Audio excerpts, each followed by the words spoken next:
hindi ako ang magbabalik kay dating Pangulong Duterte sa Pilipinas.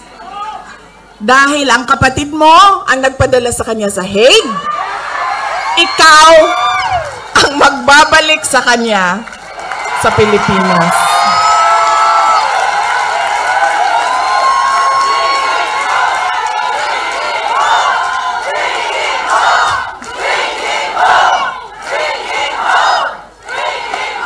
Diba? Ako ba din nagatod sa iyahan dito? Diliman?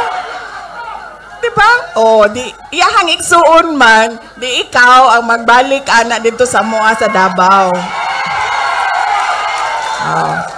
Kaya dala-dala ko yan siya lagi, kahit saan ako pumunta. Kasi alam nyo, bakit?